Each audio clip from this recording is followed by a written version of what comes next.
The day 4 black SUVs stopped right in front of my tiny roadside food stall. I honestly thought they were there to shut me down or arrest somebody or start trouble. Men in dark suits jumped out first, scanning the street like a movie scene, and every person around me went quiet so fast you could hear the oil sizzling in my pan. I had no idea that all of that noise, all of that power had pulled up because of one little homeless boy I'd been quietly feeding every day.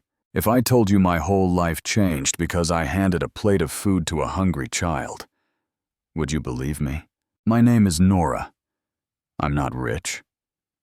I'm not famous. I'm not some big influencer. I'm just a woman who used to run a smoky roadside food shop in a corner of Abuja, trying to survive, trying to pay rent, trying to keep her dreams from dying. And somehow, without planning it, I walked right into someone else's miracle. Back then, my world was small.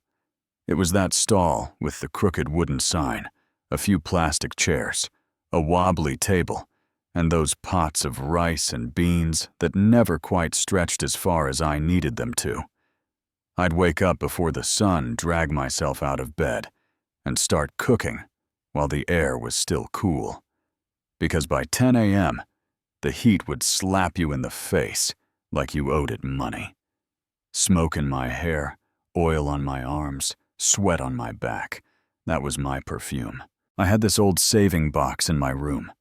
You know, the kind with just a small slit at the top that swallows your money and never lets you see it again. Every night I'd empty the crumpled notes from my apron, slide them in, one by one, and whisper, "Please grow, please grow," like I was praying over seeds. Rent was high, food prices were rising. School felt like a faraway dream. But I kept telling myself, "Nora, don't give up, keep trying." You know what I mean. When you're tired, but you keep moving because stopping doesn't pay the bills. Now, while I was in that cramped little room talking to a wooden box somewhere else in the same city, a little boy was waking up on a thin mat in an unfinished building, whispering something completely different. "Mommy must eat today. I must find something." I didn't know his name then. I didn't know his story. All I knew was that one morning after the breakfast rush, I stepped outside with a bowl of soapy water to wash plates, and I saw him. He was sitting on the small wooden bench beside my shop legs, too skinny for his short slippers. Dusty shirt, faded. He sat so still, I almost thought he was waiting for someone. But what froze me wasn't the clothes or the dirt. It was his eyes. They were quiet. Too quiet. That kind of tired that doesn't belong on a child's face. No begging, no shouting, no drama. Just silence. I dropped the plate back into the bowl, wiped my hands on my apron, and walked over. "Hey," I said gently, bending a little so I could see his face. "My name is Nora. What's your name?" He looked up slowly like his head was heavy. "Austin," he said in this soft, thin voice. "Why are you sitting here alone?" "Austin, are you waiting for someone?" He stared at his fingers, rubbed them together, and then whispered, I'm hungry." Those words hit me harder than any insult I'd ever heard. Hungry. Just hungry.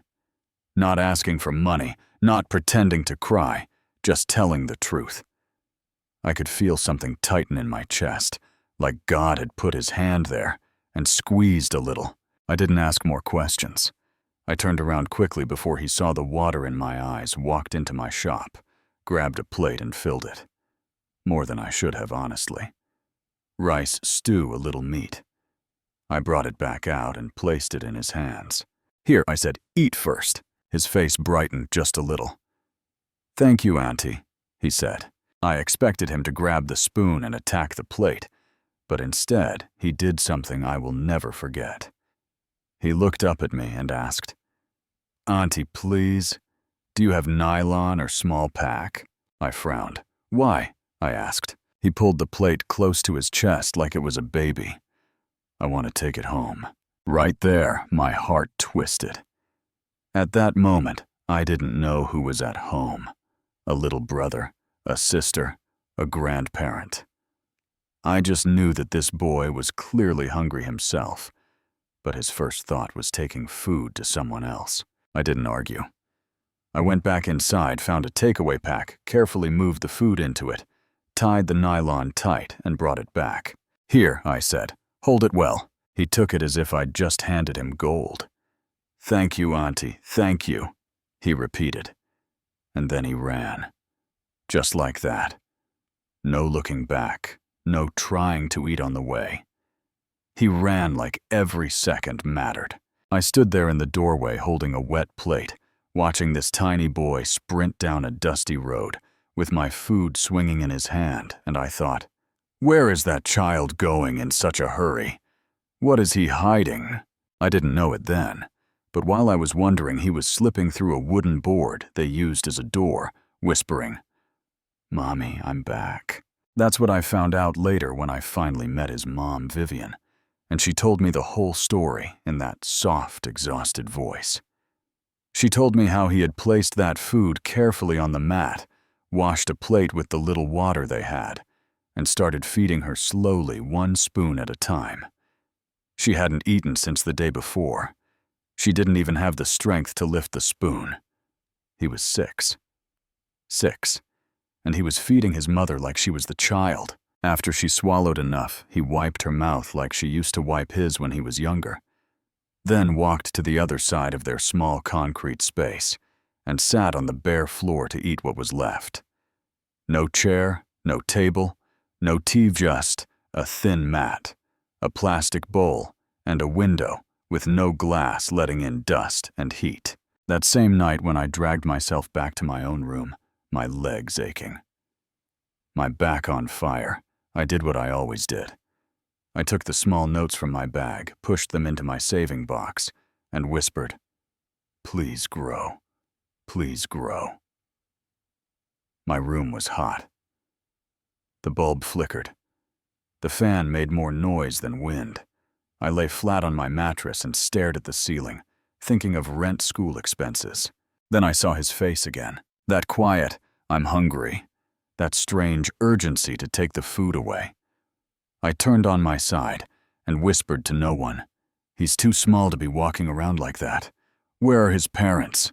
While I was asking that, Vivian was lying in that unfinished building, her hands too weak to hold her child, her voice too thin to even pray loudly.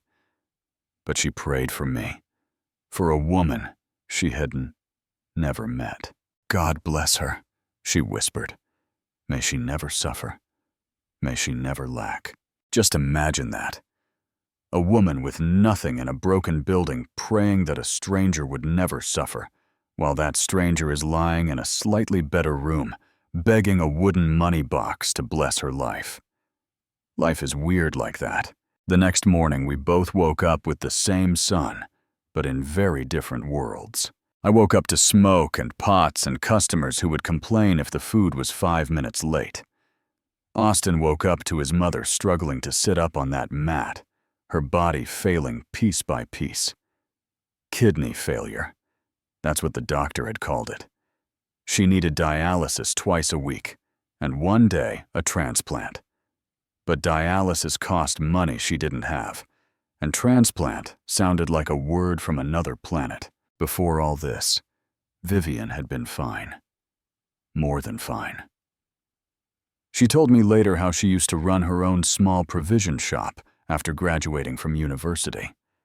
She was young, happy, selling rice beans, milk snacks, just like any other small business owner trying to build something from nothing. She paid her bills, took care of herself, and believed her future was bright, and she was in love. His name was Gabriel. Smart, gentle, ambitious. They met in school, and he was that guy everyone believed would make it. He dreamed of traveling abroad to get his master's degree. He even got a scholarship. But there was a catch. He didn't have money to process his travel documents. So Vivian did something many of us women have done at least once. She bet on love. She used almost all her savings to help him. "Don't worry," she told him. "One day, everything will work out." and he promised, "I will make you proud." When he finally traveled, everything felt worth it. They called each other every day, talking about their future house business as kids. She would laugh just hearing his voice. Then one day, silence. 2 weeks after he arrived, his calls stopped. She tried and tried, called him over and over, cried, prayed, wondered if something bad had happened. No answer.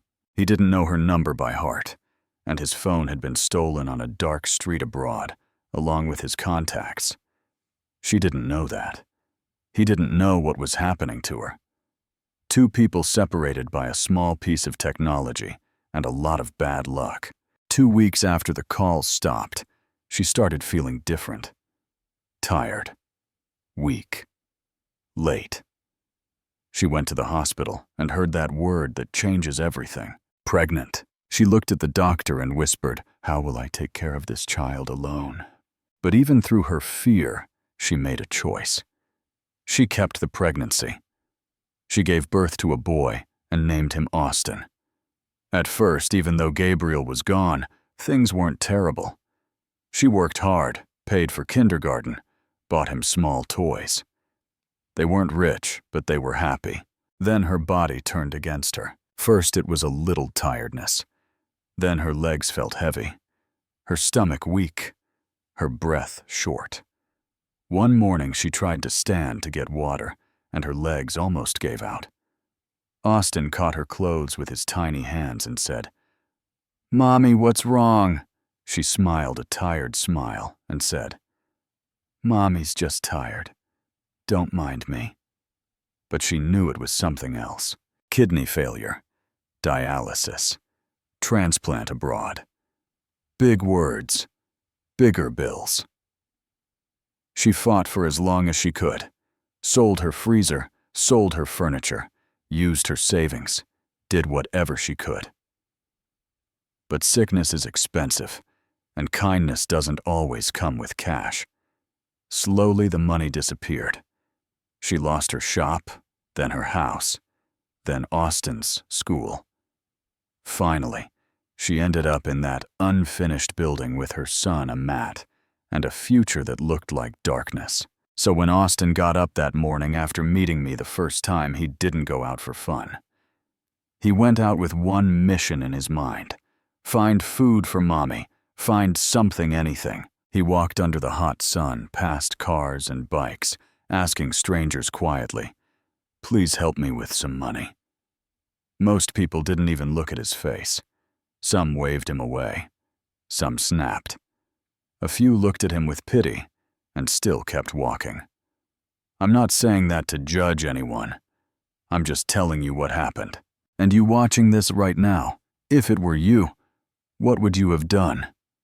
Honestly, while he was getting rejected over and over, I was back at my stall, moving from table to table, but my mind wasn't fully there.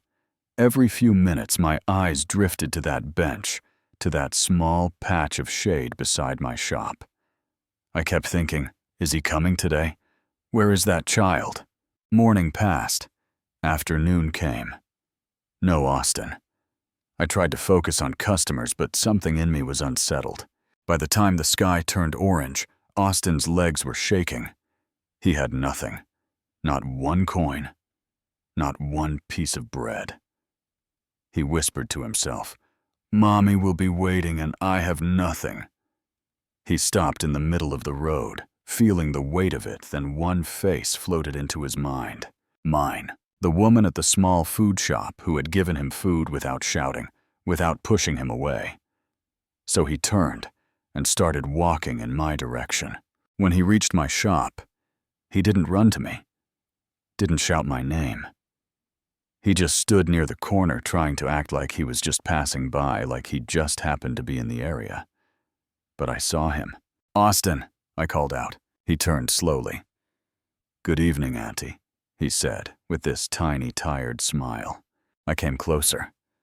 "Austin, I didn't see you since morning. Where did you go?" He shifted on his feet, stared at his fingers again. I was walking around," he said. "I was begging to see if someone would help me. I wanted to get something for me and for my mother. Your mother, I repeated. Is she okay? He shook his head. No, Auntie, she is not. She cannot walk well. She is always tired. She is very sick. The doctor said she needs treatment. We don't have money for anything. That was the moment I decided I wasn't just going to be a person he passed on the street. I was going to be the person who stepped in. Austin, listen, I said. You don't need to walk around like this every day. Come here every day. I will keep food for you. He lifted his head like he didn't believe he'd heard me right. Every day. Yes, I said. Every single day. I don't have much, but I will not let you and your mommy starve. His whole face softened. Thank you, Auntie. Thank you. That evening, I packed 2 food bags, one for him, one for his mother, and watched him hold them like they were treasure. But again, I saw how dry his lips were, how empty he looked. I couldn't send him away like that. You cannot go home like this, I told him. Sit down. But Auntie, no, I said gently but firm. Sit. You need food now. I went inside, took the plate I'd kept aside for my own dinner, and put it in front of him. Eat, I said. You are just a child. Your body needs strength. He sat slowly and started eating, taking small, careful bites, like he was afraid the plate might disappear. I leaned against the doorframe, pretending to be busy watching him. And in that moment, I understood something. Austin didn't just need food. He needed someone to care. From that day, he came almost every morning. He'd greet me, help sweep a little corner, sometimes wash plates, even though I kept telling him, "You're just a child. Go and sit." And he'd always reply, "Auntie, I want to help you. You help me too." Yeah, that happened. This tiny boy already understanding what it meant to give back. At home, he'd tell Vivian about me. Mommy, Auntie Nora gave me jollof rice today. Mommy, I washed her plates. Mommy, she is kind. And Vivian would bless me again and again from that mat. Meanwhile, my life was still the same on the surface. Same stall, same saving box, same landlord breathing down my neck. But inside, something was changing. My heart had made space for this boy and his sick mother. One afternoon, while I was packing his usual portion, I bent down and asked, "Austin, can I meet your mommy one day? I want to see her. I want to know how she's doing." He looked surprised. "You want to come to my house?" "Yes," I answered, "but only if she agrees." That evening, he ran home more excited than usual. "Mommy, Auntie Nora wants to see you," he said. "She wants to come to our house." At first, Vivian was shocked. "Me? Why?" "She wants to know how you're doing," he told her. "She wants to see you." Vivian smiled slowly, even though her body hurt. "Tell her she can come. I would love to meet the woman feeding my child." 2 days later, I closed my stall a bit earlier, packed some extra food, and waited for Austin to finish sweeping that little corner he liked to sweep. "Ready?" I asked. "Yes, Auntie," he said, slipping his small hand into mine. We walked down dusty paths, past buildings that looked tired, past people who didn't pay us any attention. When we reached the unfinished building, Austin stopped. "This is where we stay," he said. I stepped inside carefully. The room was dim walls, rough floor, dusty. In the corner on a thin mat lay Vivian. Her face was tired but warm.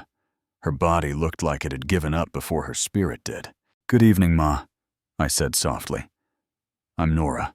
She tried to sit up and couldn't, so she just smiled from where she lay. "You must be the Nora my son talks about," she whispered. "Yes, Ma," I said, lifting the small bag of food. "I brought a little food. I hope it helps." Her eyes filled with tears. "Thank you," she said. "Thank you for taking care of us." I sat on the floor beside her and held her hand. "He is a good boy," I told her, "and I will keep helping him. You are not alone."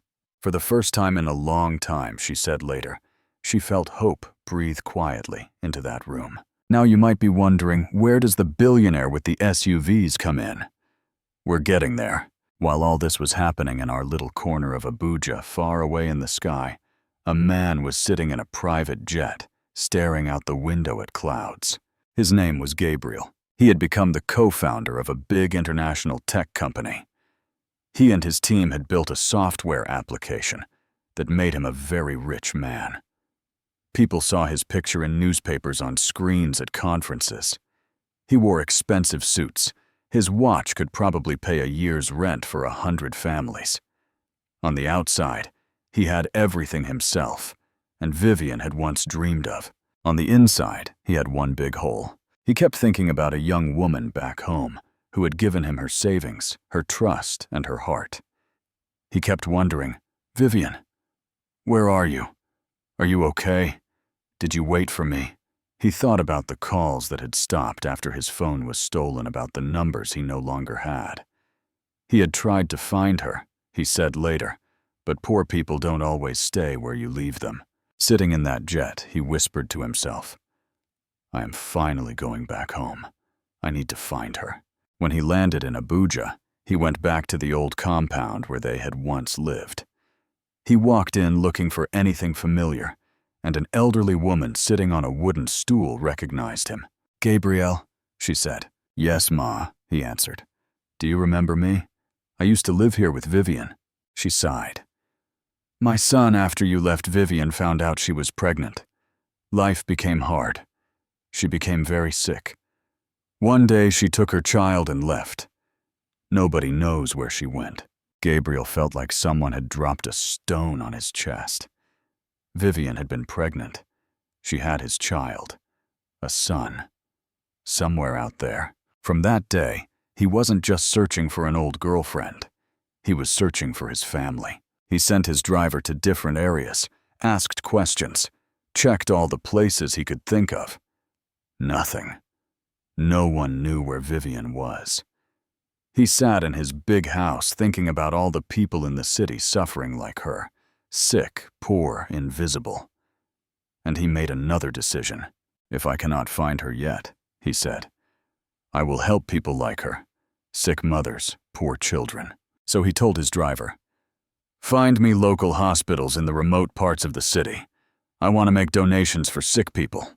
And that, my friend, is how 4 SUVs ended up in front of my tiny food stall. That morning I was doing what I always did. Flipping plantains, stirring stew, wiping sweat with the back of my arm. The road was busy, dusty, noisy.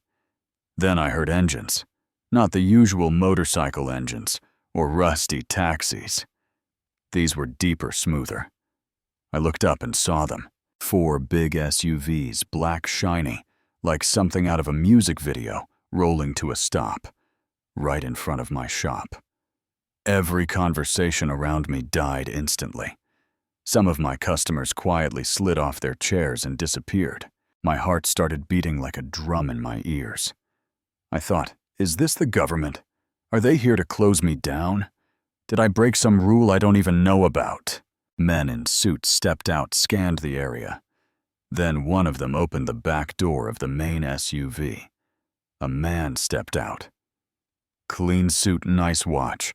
The kind of calm that comes from never worrying about the price of rice. Gabriel.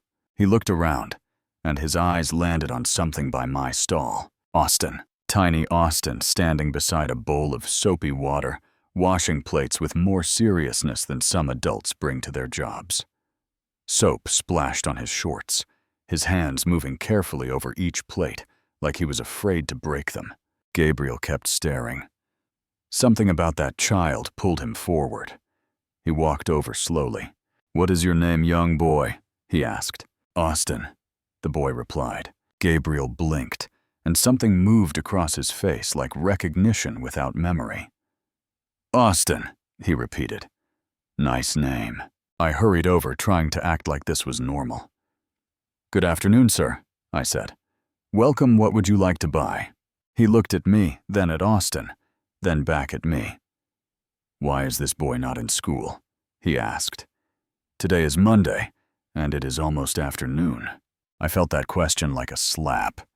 Not because he was wrong, but because it was a question I asked life every day. Why is this boy not in school? Why is any child washing plates instead of learning ABCs? Things are hard for him, sir, I said quietly. His mother is very sick. She cannot work. They cannot afford school fees. I just help him with food. Gabriel looked at Austin again, and this time his face changed. His eyes softened. His jaw tightened. He looked like a man who had just seen himself in a smaller body. Then he asked the question that changed everything. Can I see your mother? I stepped a little closer to Austin, not blocking him, just instinctively protecting him. Sir, why do you want to see her? I asked. I cannot just let anyone follow this boy home. I must be sure your reason is safe. He nodded. I respect that, he said. I came to this area because I plan to donate to sick people in a local hospital. I want to help families who are suffering. When you told me his mother is very sick, I thought maybe I could help her too. That is all. Would you have believed him? Be honest. A rich stranger in a convoy tells you he wants to help a poor family. Do you trust him? Or do you send him away? Something in his voice and his eyes made me believe him. I turned to Austin. He looked at both of us with that mix of fear and hope. Okay, I said slowly. If your reason is to help, then you can come with us. His house is not far. He signaled to his driver. One of the SUVs opened. I quickly locked my shop, still half afraid this was all a dream, and climbed in with Austin. He held his nylon shorts with both hands, like he might fall off the leather seat. We drove through rough roads, crossed into the part of the city people like Gabriel never visit. Finally, we stopped in front of that same unfinished building. This is where we stay, Austin said. Gabriel's face tightened. He stepped out and followed us inside. I walked behind them, my heart pounding. He entered the room, looked at the thin mat in the corner, and froze. Vivian lay there, weak, tired, breathing slowly. When she heard footsteps, she tried to turn her head. When she saw Gabriel, her eyes widened. Vivian, he whispered. Gabriel, she breathed. And that right there was the twist that turned all of our lives upside down. The rich man who had pulled up to my stall to buy food and donate to a hospital was the same man who had vanished from Vivian's life years ago. The same man whose scholarship she had paid for. The same man who had no idea he had a son, washing plates beside my stall. Yeah, that happened. He didn't ask for explanations in that moment. There was no time. He just snapped into action. Guards! He shouted, his voice shaking but strong. Carry her carefully. Take her to the nearest hospital. Now she must get treatment immediately. They lifted her gently. Austin stood in the corner, shaking his eyes huge, squeezing my hand like it was the only thing keeping him standing. Auntie, he whispered. Are we going with them? Yes, Austin, I said. We are going with your mommy. We got back into the SUV's Vivian. In one, Gabriel in another, me and Austin in the third. The same streets that had watched him beg under the sun now watched a convoy rush his mother like she was a queen. If you're still here with me, stick around because what happened next will blow your mind. At the hospital, everything moved fast. Doctors rushed Vivian in, nurses ran tests, machines beeped. We waited in the corridor, me sitting with Austin's head on my lap, his body trembling. After what felt like hours, the doctor came out and spoke to Gabriel. She is very sick, he said. But there is still hope. She needs a kidney transplant as soon as possible. If not, her condition will get worse. Start the process, Gabriel said immediately. Book the surgery abroad. Use the best hospital. I will handle everything. He didn't ask for cost. He didn't ask for time. He just did it. Then he turned to one of his guards. Take the boy and the young lady to my house, he said. Make sure they are comfortable. I blinked. Your house? Why? I asked. He looked at me, and for the first time I saw the full picture in his eyes. You helped my son before I even knew he existed. he said softly. Please let me take care of you both, while I take care of his mother. We were taken to his mansion. I had never seen anything like it in real life. Marble floors, high ceilings, furniture that looked like it belonged in magazines. Austin stared at everything like he was on another planet. Auntie, he whispered, are we going to live here? For now, I said, smiling at him. You are safe. While Austin and I slept under crisp white sheets, Vivian and Gabriel flew out of the country for surgery. He didn't just pay for it. He donated his own kidney. Think about that for a second.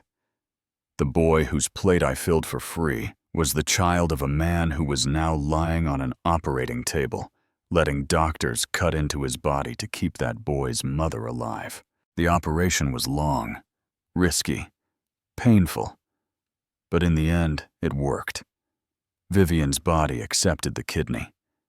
Gabriel woke up sore and scarred but alive. For days, they both lay in hospital beds healing. When Vivian was strong enough, she turned her head and saw Gabriel sitting beside her, looking at her, like he had been given a second chance at life. Gabriel, she whispered. What happened? Why did you disappear? I wanted to tell you I was pregnant. Austin is your child. I wanted you to know. He held her hand gently. I know, he said. I know now. And in that hospital room, he told her everything. How his phone had been stolen, how he'd lost her number, how he'd worked in a small restaurant, while studying how one online course had changed his life and led to the company that made him rich.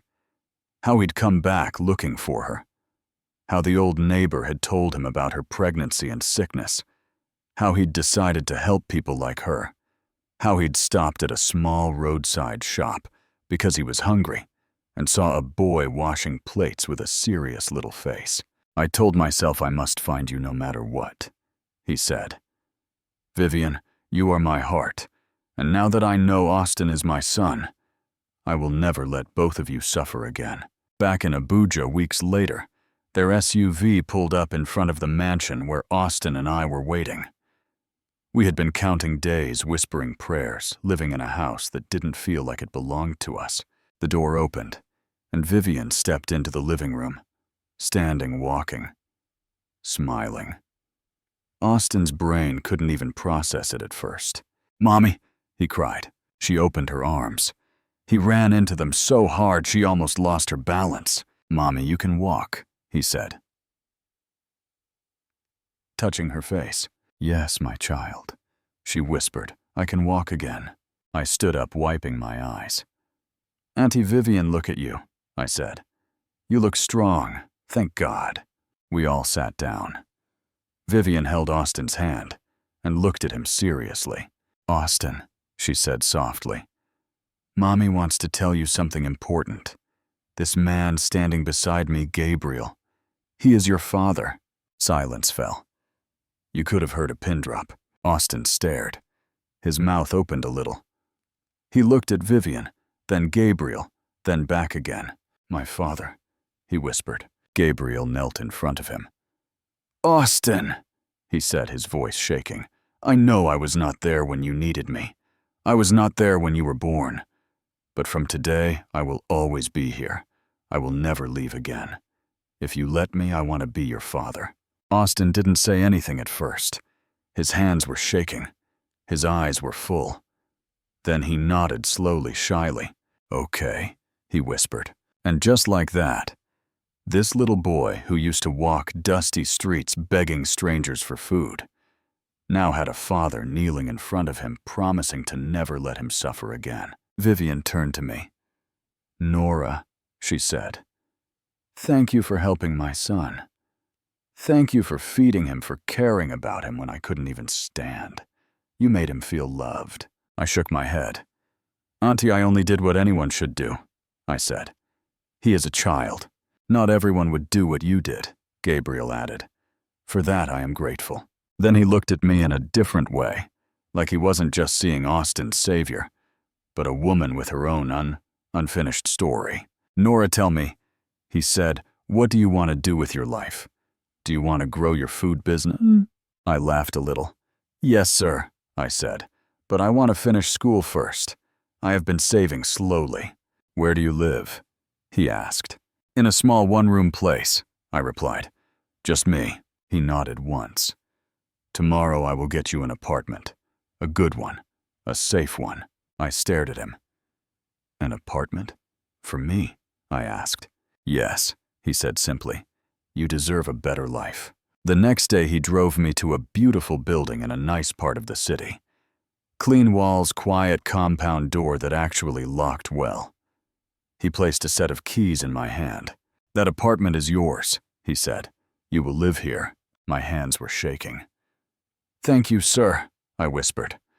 I don't even know how to say thank you. You don't need to, he replied. You helped my son. This is the least I can do. But he wasn't done. He knew I wanted to go to school and still keep my business alive, so he arranged something I couldn't have imagined on my own. A few days later, he put all of us into his SUV.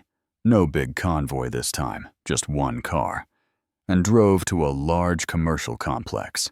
When I stepped out, I saw a beautiful brand new restaurant space with a shining signboard above the door. Nora's Kitchen. My name, on a sign, on a real restaurant. I covered my mouth. That is my name, I whispered. Yes, Gabriel said, smiling. This is your restaurant. I got this place for you. Workers will run it under your name while you are in school. Tears just started falling. I couldn't stop them. Is this real? I asked. Am I dreaming? It's real, he said. Your future is waiting. Then he handed me an envelope. Inside was an admission letter. My name on it. The school, the course. The thing I had been praying over my little saving box for years was now in my hands, fully paid for. I almost dropped to my knees right there. Vivian got stronger. Austin went back to school wearing a real uniform, carrying a backpack, not a plastic bag. He would come by my new restaurant, run into the kitchen, shout, "Auntie Nora!" and grab a hug before going home. The shadows in his eyes were fading. One quiet evening at dinner, Gabriel stood up, walked around the table, and did something we all kind of saw coming, but still cried over. He went down on one knee, held Vivian's hand, and said, "Let's make everything official. Vivian, will you marry me?" She covered her face with her hands, tears spilling through her fingers. "Yes," she whispered. "Yes, Gabriel." Austin jumped around the room. I clapped so hard my palms hurt. 2 months later, they had a beautiful wedding. Nothing crazy, just full of joy. A woman who had once been carried into a hospital barely alive walked down the aisle on her own 2 feet. A man who had once lost her because of a stolen phone now held her hand in front of everyone and promised to never let go again. Their son stood there, watching them, knowing he'd never have to walk the streets begging alone again. After the wedding, Gabriel started arranging their travel documents. He wanted them to move abroad with him so they could build a new life together as a family. Eventually the day came. They packed their bags, came to my new apartment, and hugged me goodbye. "Nora," Vivian said, "you are part of our story forever." "Auntie Nora," Austin said, "I will call you and tell you everything." Gabriel hugged me too. "Take care of yourself," he said, "and take care of Nora's Kitchen. People need your food." Then they drove away, heading toward airports and visas, and a life I had never seen. And I stayed behind, in a life that looked nothing like the one I had before. Now I wake up in a decent apartment. I go to class. I check in on my restaurant. I still get tired, I still have worries, but they are different now. I'm not begging my saving box to grow anymore. My name is on a signboard. My story is tied to another family, forever. And all of this started with one plate of food for a boy who said, "I'm hungry." So here's what I want to leave you with. How many Austins are still out there right now? How many kids are walking around under the hot sun, asking strangers quietly for help, while most people look away? How many mothers are lying on thin mats in broken buildings, praying for one small act of kindness to keep them alive, just one more day? And deeper than that, is it fair that some people only escape that life because a billionaire happens to drive by their street?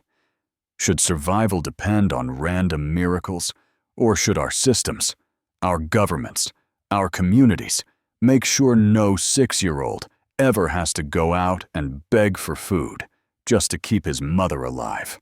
Do you think that's fair? I don't have all the answers. I'm just one woman who knows what it feels like to struggle, who knows what it feels like to be helped, and who has seen with her own eyes what one small act of kindness can do. It doesn't always lead to SUVs and restaurants and weddings. Most of the time, it's quieter than that. But it still matters.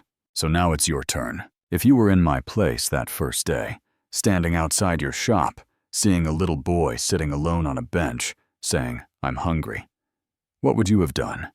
Would you have walked past, given a coin, bought him food, sat down and asked his name? And if you've ever been on the other side, if you've been the one who needed help, or the one who helped someone, even when you didn't have much, I want to hear your story. Let me know in the comments what you think about all this. Do you believe kindness always comes back? Do you think we rely too much on individual charity and not enough on real change? If it were you, what would you have done differently? If this story moved you even a little hit, that like button, share it with someone who needs hope today, and make sure you subscribe and turn on the notification bell, because there are so many more stories like this. Stories about pain, about unfairness, about unexpected miracles, and I'd love to walk through them with you. Now tell me in the comments, what does kindness mean to you?